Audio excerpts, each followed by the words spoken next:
Okay guys, we're talking about pulmonology. The lecture today is about the dynamics, the pressure dynamics in the alveoli and in the lungs during the restful breathing cycle. The charts, the graphs that we'll make here are very much possible that you'll see them in the USMLE examinations, plus you should know them anyways in general. So let's pay attention to this lecture. It is short and sweet but very high yield lecture. So what we'll be doing is we'll be talking about pleural pressure at a restful state, then inspiration and expiration. So let's start. Restful state, I exhale the normal tidal volume and then I stop. That is my restful state. Or I inhale the normal tidal volume and then I stop. You know this thing from our previous lectures, that when I have exhaled normally in restful state, the air present in the lung is measured by the functional residual capacity. This is the combination of the residual capacity plus expiratory reserve volume, right? So this was the residual capacity. With this, if you add the expiratory reserve volume, ERV, then both of them together are called the functional residual capacity. Tidal volume sits on top of that. Now let's say if I open my glottis, that means my airway is open to the environment, and I stop breathing, then what is the alveolar pressure in my alveoli? So that will be 0 centimeter of water. That is the alveolar pressure. What is the lungs recoil pressure? So these red guys are lungs. What is the recoil pressure of the lung? It wants to collapse, right? We have discussed that in our previous lecture. Lungs want to shrink. So the recoil pressure in the lung, and what is the pleural pressure? This is the pleural cavity. What is the pressure present here, which is by the chest's expansion and chest pulling the pleura out, parietal pleura out, right? So this is the parietal pleura, P-A-R-I-E-T-A-L, parietal pleura. This red one is the visceral pleura,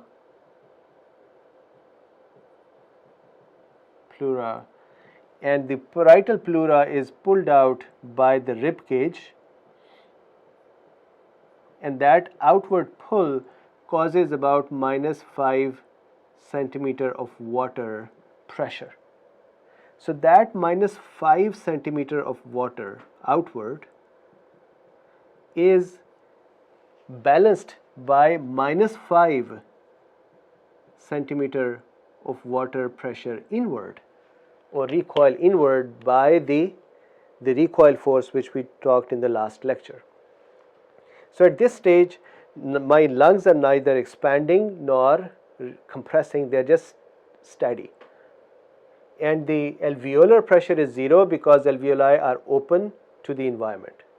Cool? Now imagine, so at this time, wherever my breathing is, it was stopped. So down here, this is the tidal volume. So during this time, I have kept, let's say I had exhaled and stopped. So this whole time, I did not breathe in. So the tidal volume was 0. How about the pressures here? I'll make the alveolar pressure in black over here. So this is the alveolar pressure, 0 during this time. How about the pleural pressure? I'll make the pleural pressure with blue about -5. So I'll put that here.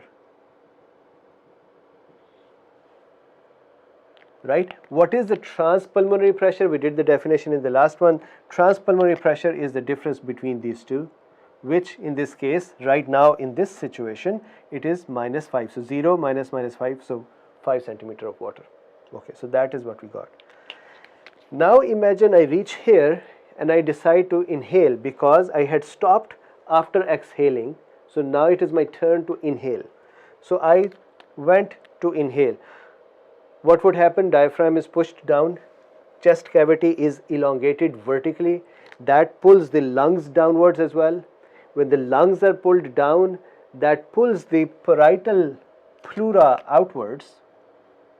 This is the parietal pleura, and the force on the parietal pleura, outward force, is increased. By what? By the chest cavity. And who increased that in the chest cavity? Quiet breathing diaphragm. Diaphragm descended, and that caused the elongation.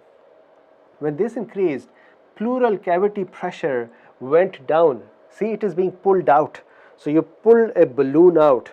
What is happening now? The pleural pressure went down to minus 7.5 centimeter of water. So if I draw that over here, remember this was the 8. This line is going to descend now to minus 7.5. Minus 7.5 from minus 5.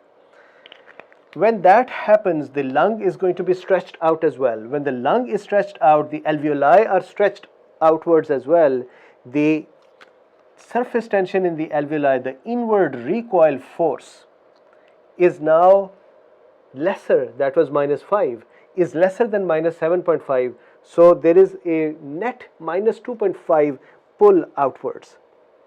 So recoil force here, recoil force here was minus 5, while the pleural pressure or pleural force has become minus 7.5,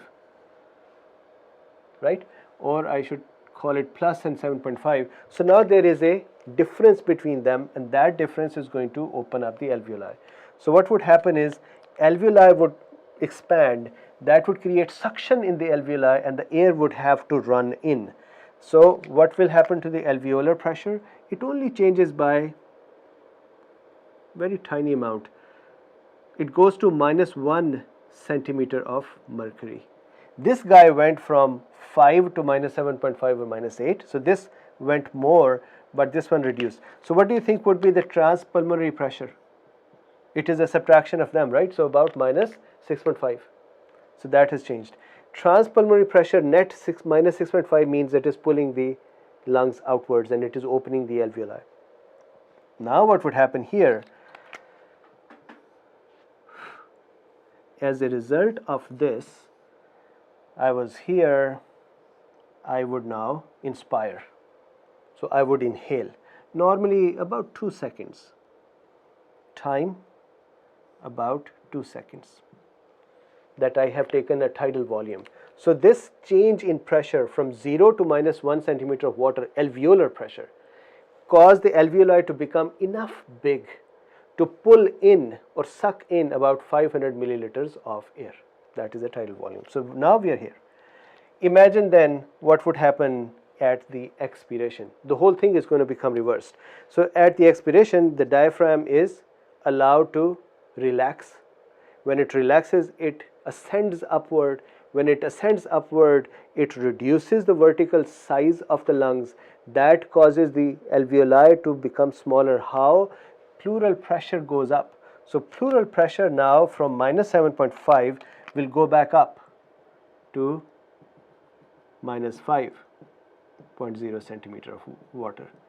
Remember, it is a pleural pressure that is changing. And who is changing the pleural pressure? Either diaphragm in the quiet breathing, or in the forced breathing, the muscles of the neck, external intercostals, internal intercostals, serratus anterior, scalenii, sternocleidomastoid for the inspiration side, and abdominal recti for the expiration side, and oblique, external and internal oblique for the cuffing.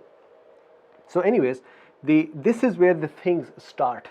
So as the expiration, the diaphragm ascended and the pressure inside the pleural cavity now went back. Now what is happening is, end of this inspiration was that the recoil force had become minus 7.5 as well. They had to balance, right? So when we had pulled it out, it started from 5 and it became 7 and it kind of stopped. Now the recoil force was greater let's say 7, but the pleural force is now reducing, pleural pressure is now reducing. So that causes the recoil force to become lesser than the pleural or more than the pleural, and pleural would now collapse the lung. So that collapse would cause the lungs to shrink, right? The recoil is allowed. The lung shrinking would cause increased pressure inside the alveoli. That increased pressure would squeeze on the air and push it out. So here we had 500 ml of air going in. Here we have 500 ml of air coming out, right? So what will happen to the alveolar pressure? Alveolar pressure will go from -1 to 0 to about +1. This can also go to 4 depending upon how you are inhaling and exhaling. So this goes to, let's say, +1 centimeter of water. That +1 causes the squeezing on the alveoli.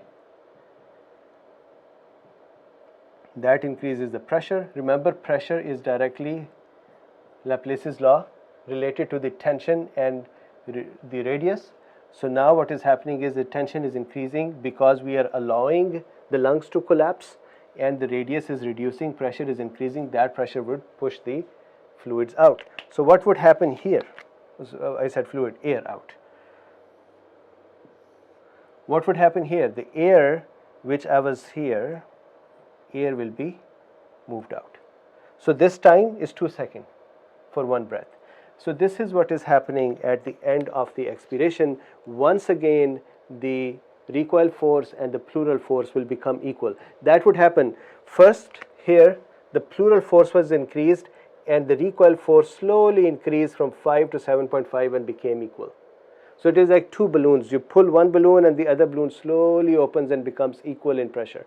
Then you collapse this balloon and this balloon slowly collapses and becomes equal in pressure. So here what would happen is when you collapse the outside, then slowly the lungs would collapse and squeeze the air out, and then finally the pressure will become equal. So in the beginning of the expiration, pressure is different. That is what causes the alveoli to become small. But at the end, the pressure has become same. Which two pressure? Recoil force and the pleural force. Similar here, in the beginning, the pressure was the same, but you increased the pleural pressure, and then at the end, they both pressure became the same again. So that is the normal breathing cycle. Forced breathing is exaggeration of the same pressures. Thank you.